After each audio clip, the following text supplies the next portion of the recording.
name's Karen from Sapphire Blue Travel and Mindset, and today I'm going to explain why I'm dressed like this in my office.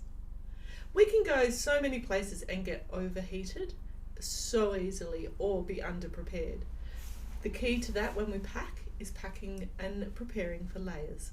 So I have dressed in layers today. The other day I went for a walk in a rainforest and I was ill prepared. I hadn't actually planned on going into doing this walk, and so when I got there I was dressed fairly similarly to this, minus the scarf, and the jumper I had was heavier. Now I got deeper into this forest and I kept ripping layers off, and so that is the key thing about layers, is if you're traveling somewhere like say Europe in winter, quite often if you are outside you will need to be rugged up, probably more than I am right now, but as soon as you go inside everywhere is heated.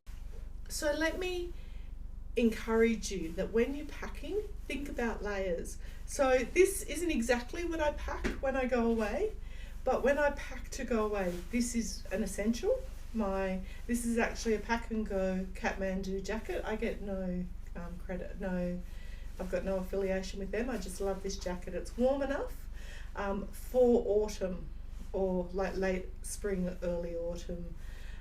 In Europe, I've used it a couple of times at that time of year as a great layer. And then I actually usually have a Pack and Go jacket underneath. But today I've just got a fairly thin jumper that I can layer to have on, so that if we go inside or in the middle of the day it warms up, I'm still cool enough but warm enough. Layering your clothes is so important.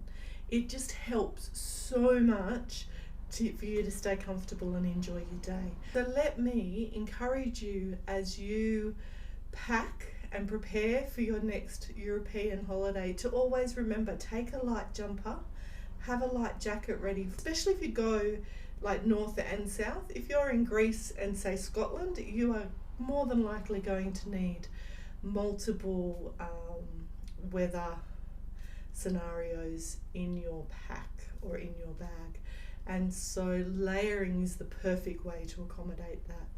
I've had that jacket in the rain in Scotland as well, and it's been fine. If you've liked this video, why not hit the like button, hit the subscribe button and the little bell so that you can be notified of the next video that is uploaded. Thanks for joining us today. As always, travel brilliantly. Bye.